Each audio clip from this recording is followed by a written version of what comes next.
皆さんこんにちは、フォトシンです。今日はですね、最近撮った冬の写真たちを紹介していきたいなと思います。たまにね、こういった形で撮影した写真たちを紹介することもやってるんですけど、今日はね、そんな感じでお話をしていきたいなと思います。なので、これから冬の撮影をされる方のね、ちょっとでも参考になればなと思いますので、ぜひ最後までお聞きいただけたらなと思います。いくつかのね、写真をチャプターに分けておりますので、興味のあるところで、見ていただけたらなと思います。またノートの方でもですね、冬の撮影の How to なんかもですね、記事にしておりますので、興味のある方はぜひご確認いただけたらなと思います。それではですね、早速始めていきたいと思います。それではまず1枚目はこちらになります。これは氷の表面にある結晶を、撮影したものになるんですけれども、ちょうど画面中央ちょっと右に、綿すげみたいな白いですね結晶があります。割とね大きめの結晶なんですけれども、これをね一つ、テーマというか主役として、撮っております。でちょうどその下に赤い筋のようなものがあるんですけれども、これは白樺の小枝になります。ちょうどその小枝の先端にねこの結晶があったっていうのもねなかなか面白かったんですけれども、これを見た時にこの結晶がですね私の中では流れ星というかねこう星のように見えて、ちょうどその下にある小枝が、この星が歩んできた軌跡というか、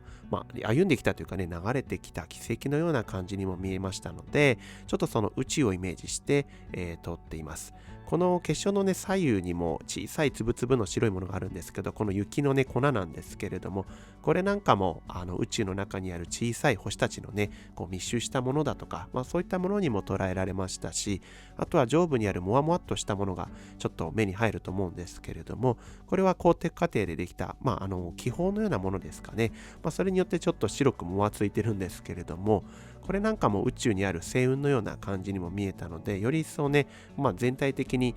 宇宙っぽいなっていう感じがして、でそしてその宇宙空間を、銀河の中をねさまよう星というか、そんな感じのイメージでこちらのね作品を撮ってます。で結構その地球上、自然のね普段の生活の中で見ているもので宇宙を感じることって多分あると思うんですけれども、そういったものをですね純粋に感じて、まるで宇宙のようなっていうね、表現をして、捉えてみるのも面白いと思います。これは氷だから氷の表現なんですじゃなくて、宇宙みたいに表現をしてみるっていうね、何かに例えて表現してみるっていうのも面白いと思うので、特に冬は宇宙を感じやすいんじゃないかなと個人的には思うんですけれども、ぜひね皆さんもそんな目で、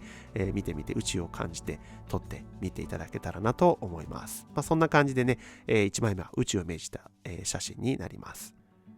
続いて2つ目はこちらになります。もうこれは形からなんとなくわかるかなとは思うんですけれども、これも氷の結晶といえば結晶で、窓霜と呼ばれるものになります。霜ですね。窓霜なのでね、窓にできるもので、空気中の水蒸気が凍ってこんな感じになるんですけれども、わかりやすく言うと皆さん仕事とかに、寒い日の朝ね行こうと思った時にさあエンジンかけようと思ったらびっしりと窓にですね、外側とかにもですねこうやってついてると思うんですけれども、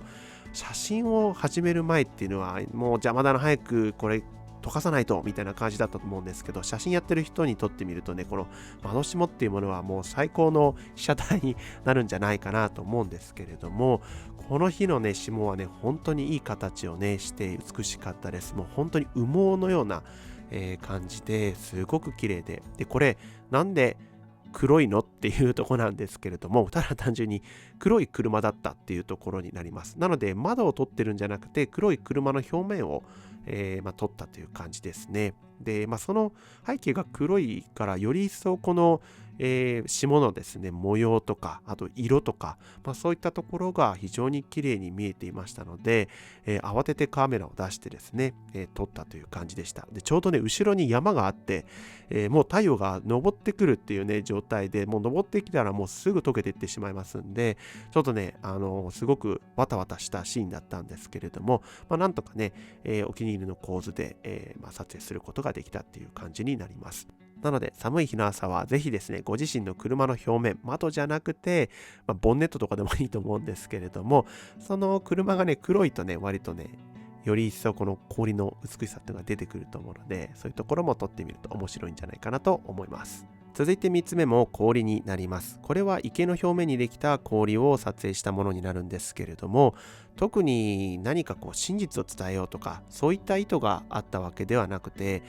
私は結構その絵画が好きなんですよね。油絵とか水彩画とか、あとは日本画ですかねとかもすごく好きで見ることが多いんですけど、あと自分でもやってみようと思って眼彩を始めたりとかして全くうまくいかないんですけれども、何かねその絵の世界をイメージして撮ったものになります。で、氷の上にできた模様ももちろんなんですけれども、色彩的なところにも少し面白みを感じて撮ったんですけれども、水色とオレンジが調和しているような、そんな、シーンですね。何がこの色彩を生んでいるのかというところなんですけれども、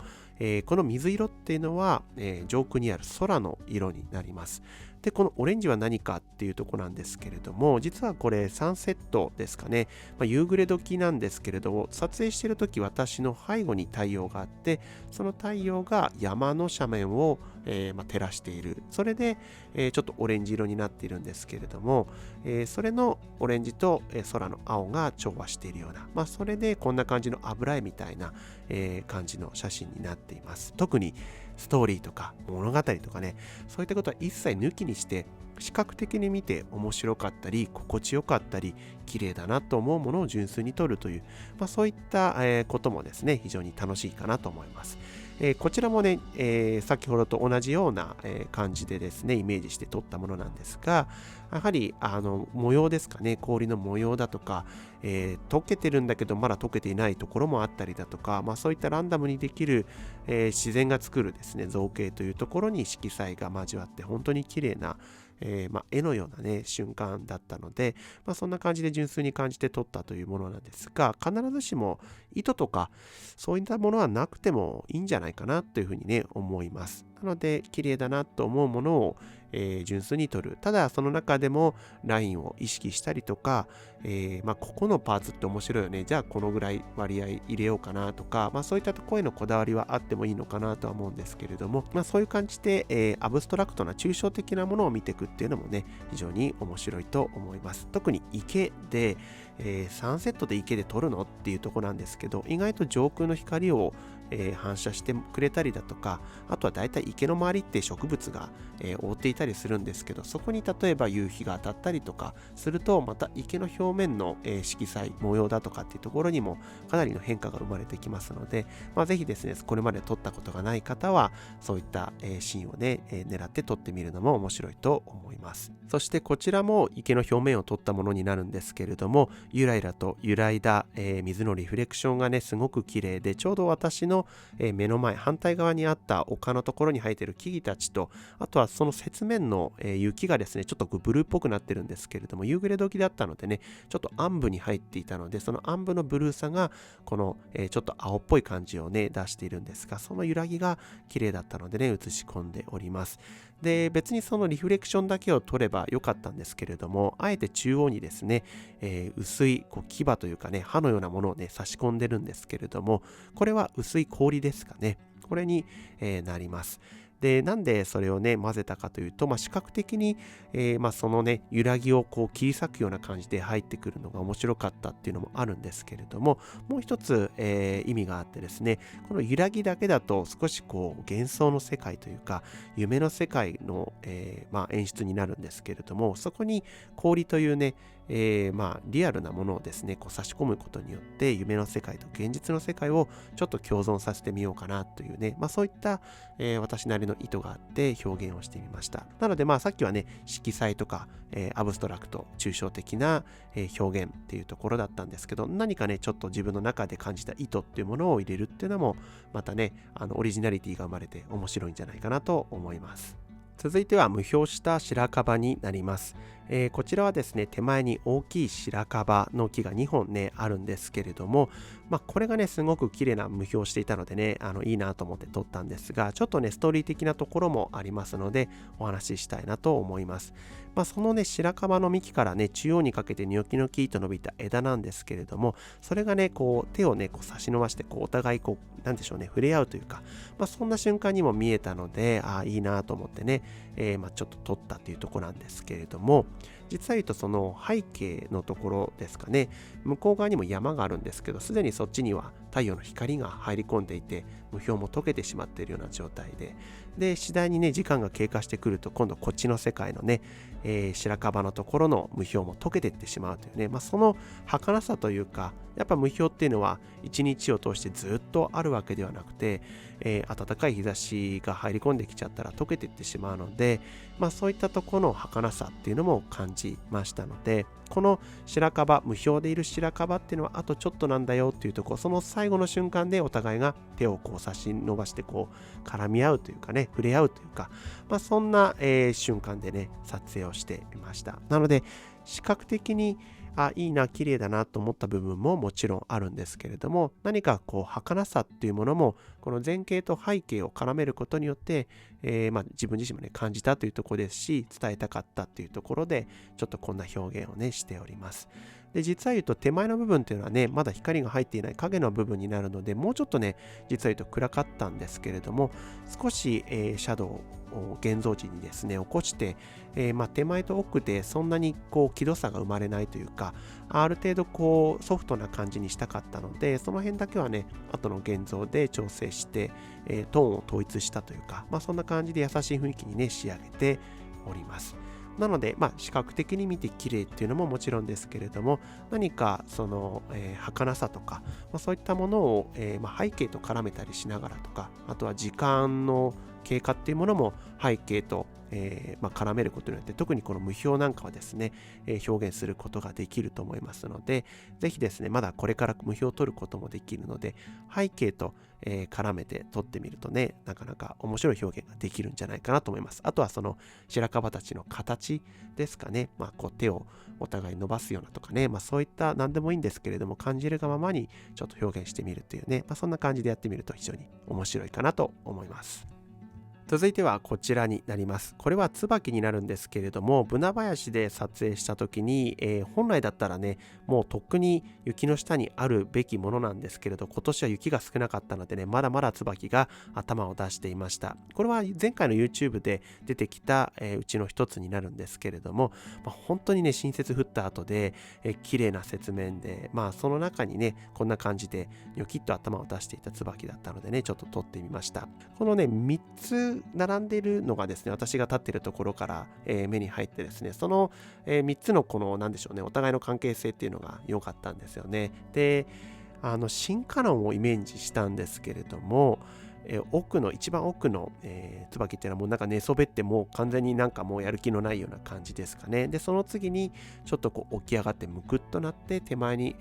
かけて大きい椿で葉っぱもしっかりつけているようなね、物事が進化していくような、奥から手前にかけて進化してきているような、その過程をちょっとね表現できればなと思って、ちょっとこんな感じで表現してみました。人によってはね、逆に対価っていう風に捉えた方もいらっしゃって、面白かったんですけれども、確かに手前が現在、そして奥に行くに従って未来っていう風にね捉えるのが